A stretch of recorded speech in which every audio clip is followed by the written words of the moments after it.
Hello everyone.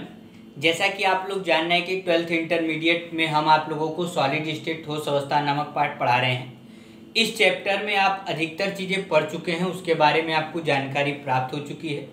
अब इस chapter में सिर्फ और सिर्फ कुछ ऐसी हेडिंग्स बची हुई हैं जो न्यूमेरिकल के पॉइंट ऑफ व्यू से आपके एग्जामिनेशन के लिए इम्पॉर्टेंट है, जिसमें आज का जो हमारा पहला टॉपिक है वह है ए तथा आर में संबंध।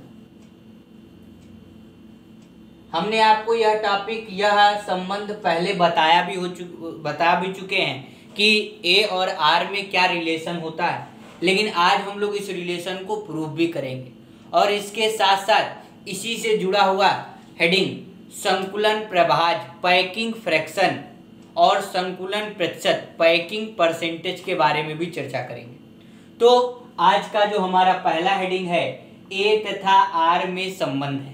अब कई लोगों को यदि ए और आर नहीं पता हो तो आप जान लीजिए कि जब आप ठोसों को पढ़ते हैं तो ठोसों के अंदर आप एकक सेल के बारे में पढ़ रहे हैं। पूरे चैप्टर में आपने एकक सेल यानी कि यूनिट सेल के बारे में बहुत बार पढ़ा। तो ये जो यूनिट सेल के किनारों की लंबाई होती है इसे ही हम लोग ए से लिखते हैं। एकक सेल की किनारों की लंबाई, the edge length of unit cell is represented by A. और एकक सेल के अंदर जो परमाणु पाया जाता है उस परमाणु की त्रिज्या को हम लोग किससे लिखते हैं? आर से लिखते हैं। यानी कि एकक सेल के किनारों की लंबाई को ए से प्रदर्शित किया जाता है और जो आपके एकक सेल के अंदर परमाणु हैं, एटम्स हैं, उनका जो त्रिज्या है, रेडियस है, उसे हम लोग आर से लिखते हैं। तो जो आज का हमारा टॉपिक है इस ए और आर में संबंध है। जैसे कि आप जान रहे हैं कि हम लोगों ने कई प्रकार के यूनिट सेल पढ़े हैं और इन अलग अलग प्रकार के अलग अलग टाइप के यूनिट सेल में ए और आर के बीच में रिलेशन भी अलग अलग होता है। जैसे अगर आपको मैं बताऊं, और मैंने आपको पहले बताया भी हुआ है कि जो सिंपल क्यूबिक यूनिट सेल होता है, सिंपल क्यूबिक यूनिट सेल का मतलब है साधारण घनीय एकक सेल जिसमें परमाणु केवल और केवल कोनों पर पाए जाते हैं। हमने डिफिनेशन भी लिखवाई होगी, जिसमें परमाणु केवल और केवल कोनों पर पाए जाते हैं। इसमें ए और आर के बीच में संबंध होता है ए इज इक्वल टू 2r। आपका जो दूसरा एफसीसी होता है जिसमें परमाणु कोनों के साथ साथ क्षय फलकों के बीच में भी पाए जाते हैं, इसमें जो संबंध होता है ए इज इक्वल टू 2√2r का होता है। और जो बीसीसी है जिसमें परमाणु कोनों के साथ साथ कमरे के बीच में यानी कि एकक सेल के बीच में पाया जाता है, इसमें जो संबंध होता है ए इज इक्वल टू 4/√3r। यह तीन संबंध होते हैं। साधारण घनी में A is equal to 2r, FCC में A is equal to 2√2r और बीसीसी में A is equal to 4/√3r। आज हम लोग पहले तो ये कैसे डिराइव हुए, कैसे ये संबंध आए, सबसे पहले इसकी चर्चा करेंगे। तो इसमें भी हम लोग पहला टॉपिक ले लेते हैं साधारण घनीय एकक सेल। तो साधारण घनीय एकक सेल यानी कि सिंपल क्यूबिक यूनिट सेल, इसमें आप जानते ही हैं कि परमाणु यानी कि एटम केवल और केवल कोनों पर पाया जाता है। हमने एटम्स को कोनों पर रख दिया। बेसिकली हम ऐसे बनाते हैं तो छोटे छोटे एटम्स रखते हैं, लेकिन आपके एनसीईआरटी वगैरह में डायग्राम में आप देखिएगा तो एटम्स को ऐसे रखा जाता है कि बीच में जगह न बचे। हमने आपको बताया था पैकिंग करते हैं, तो पैकिंग का मतलब है ऐसे एटम्स को भर देते हैं, इतना ज़्यादा उसमें एटम्स रखे जाते हैं ताकि उनके बीच में गैप न बच सके। और फिर भी अगर कुछ गैप रह जाता है तो उसे ही हम लोग वाइड या रिक्त कहते हैं। यह भी आपको हम पहले बता चुके। तो जब वैज्ञानिकों ने इसको देखा तो जाना कि जैसे मान लीजिए हम इसका अगर छत बनाएं इस एकक सेल की, तो कोनों के परमाणु कुछ इस तरीके से रखे पाए गए। भाई 4 परमाणु छत पर रखे हैं, इन चारों को हमने छत पर देखा तो कुछ इस तरीके से थे।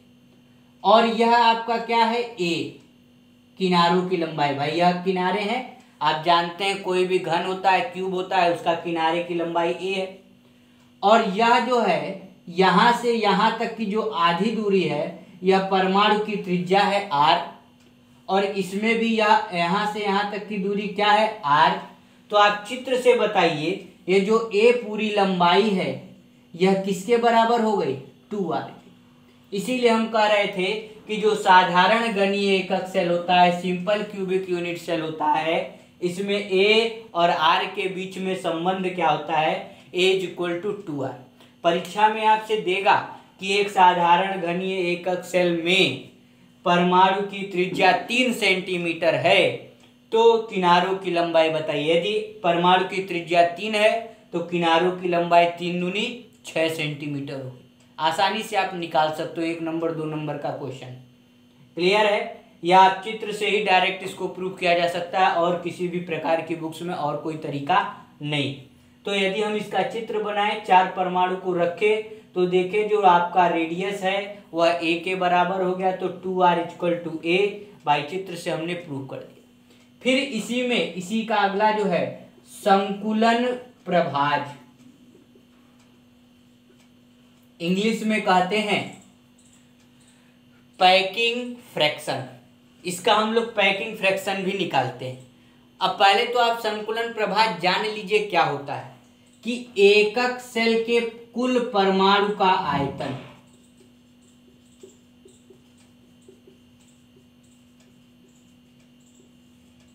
एकक सेल के कुल परमाणु का आयतन बटे एकक सेल का आयतन। अगर कोई पूछे संकुलन प्रभाज क्या होता है तो आप कहिए कि संकुलन प्रभाज एकक सेल के कुल परमाणु के आयतन और एकक सेल के आयतन का अनुपात है। Packing fraction is a term which is equal to the ratio of volume of atoms upon total volume of unit cell। Clear है? यानी कि देखिए आपने पढ़ा होगा कि सिंपल क्यूबिक में कितने परमाणु होते हैं, आपने डेराइव भी किया होगा सिंपल क्यूबिक में सिर्फ एक परमाणु होता है। और चूंकि परमाणु का आकार कैसा है, गोलाकार है, तो एक परमाणु होता है।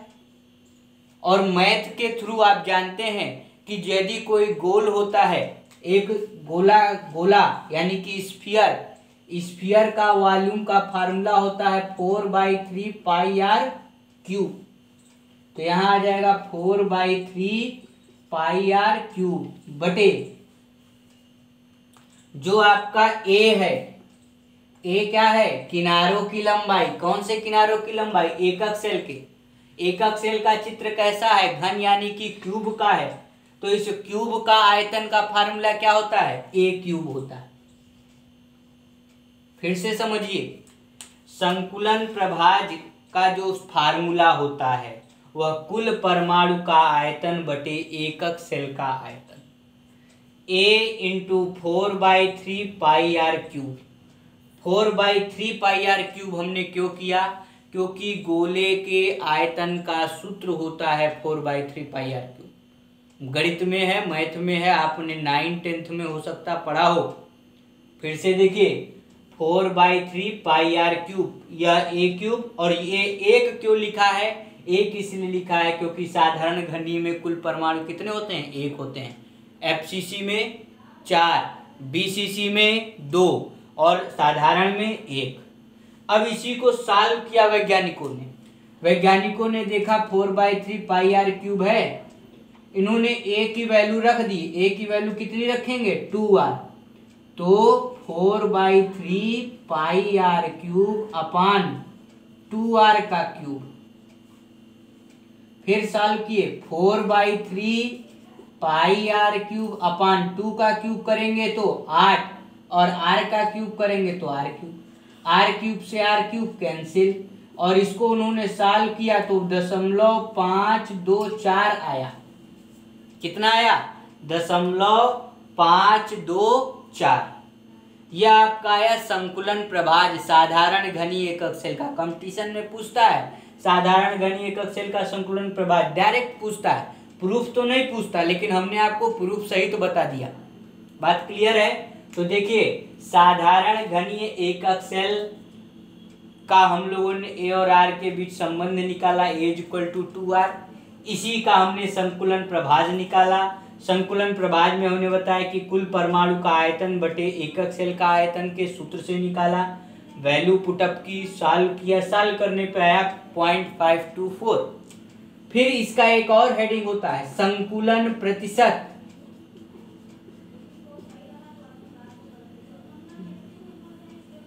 संकुलन प्रतिशत, अब संकुलन प्रतिशत क्या होता है?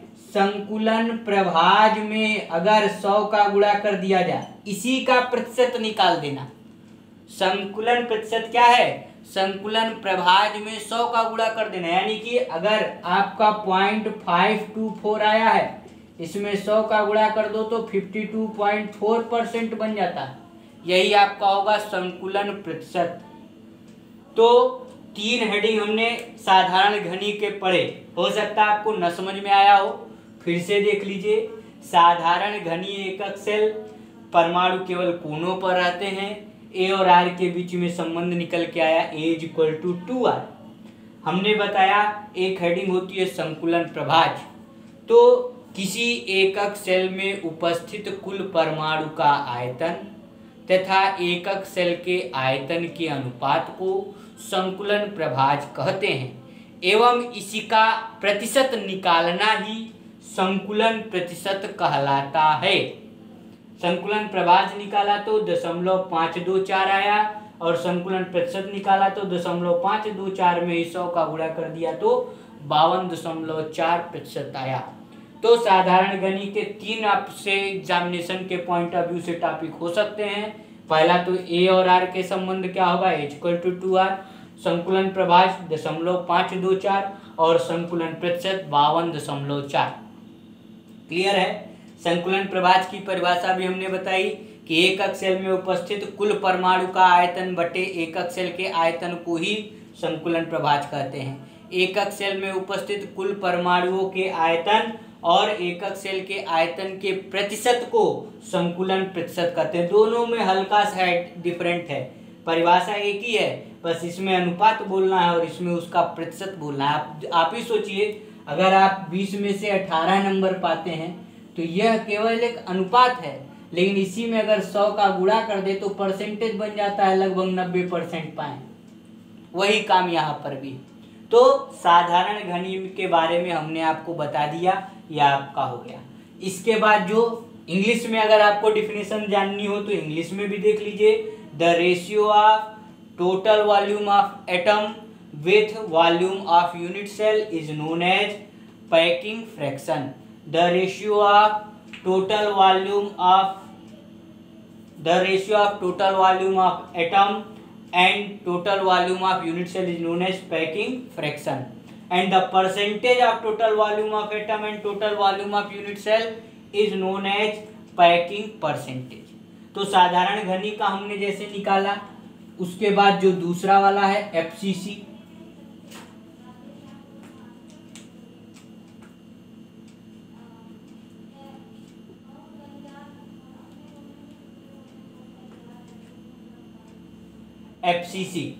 एफसीसी में भी आप जानते हैं परमाणु कोनों के साथ साथ फलकों के बीच में होते हैं। डायग्राम आपको हमने कई बार बताया भी हुआ है। जैसे हम इसका एक चित्र बना देते हैं जो कि आपको प्रूफ करने के लिए इम्पोर्टेंट होगा। 1 2 3 4 और एक बीच में 5। ध्यान से देखिए, 5 होते हैं, 1 2 3 4 और एक 5। एक हमने उस छत ले ली, कोनों पर परमाणु है और एक फलक के बीच में है। परिभाषा यही बताए थे, एफसीसी में कोनों पर होता है और फलक के बीच में होता है। अब वैज्ञानिकों ने क्या किया, वैज्ञानिकों ने ए और आर के बीच में संबंध निकालने के लिए उन्होंने बाकायदा अंदर एक त्रिभुज बनाया। त्रिभुज हम आपको यहाँ पर अलग से बना करके दिखाते हैं। त्रिभुज में यह आपकी साइड ए ही है भाई, लंबाई है किनारों की, यह वाली साइड आपकी ए है, लेकिन इस वाली साइड में भाई इस किनारे पर परमाणु है, एक परमाणु बीच में है और एक परमाणु इस कोने पर। यह आपका त्रिज्या क्या है, थोड़ा सा बड़ा परमाणु है, यह आपका आर है, इतना पोर्शन आर, इतना पोर्शन आर और इसमें इतना पोर्शन। पाइथागोरस प्रमेय आपने पढ़ा होगा, लंब यानी कि परपेंडिकुलर का स्क्वायर, आधार का स्क्वायर इक्वल टू कर्ण का स्क्वायर।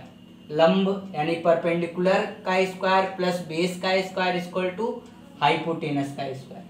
तो ए स्क्वायर प्लस ए स्क्वायर, यहाँ पर ध्यान दीजिएगा ये आर आर आर आर, कितने आर, 4r का होल स्क्वायर। पाइथागोरस प्रमेय लगा है भाई, परपेंडिकुलर का स्क्वायर प्लस बेस का स्क्वायर इक्वल टू हाइपोटेनस का स्क्वायर, लंब का वर्ग प्लस आधार का वर्ग इक्वल टू कर्ण का वर्ग। कर्ण की लंबाई जो है 4 है तो 4r लिखा। अब a का स्क्वायर जोड़ोगे तो 2a स्क्वायर और 4 का स्क्वायर करोगे तो 16r स्क्वायर। फिर 2 से 16 काटोगे तो 2 अट्ठे 16, 2 8 जा 16। A square equal to 8r square, ये ए है, उधर भेजोगे तो अंडर रूट 8r स्क्वायर। 8 का अंडर रूट होता है 2√2 और r का अंडर रूट r का करोगे तो सिर्फ r। तो एफसीसी में a और r के बीच में संबंध कितना आया, a इक्वल टू 2√2r का। अब इसमें भी वही संकुलन प्रभाज जो कि अभी हमने पिछले हेडिंग में निकाला था, संकुलन प्रभाज। तो इसमें कुल परमाणुओं की संख्या 4 होती है, आपको हमने पहले भी बताया, और एक परमाणु का आयतन वही होता है 4/3 पाई आर क्यूब अपान एकक सेल की कोना वही है आपका, तो ए क्यूब हो जाएगा। मतलब सूत्र एक ही जैसा है, बस बदलेगा क्या, जैसे वहां ए इक्वल टू 2r लिख दिए थे, लेकिन यहाँ पे क्या लिखोगे, ए इक्वल टू 2√2r।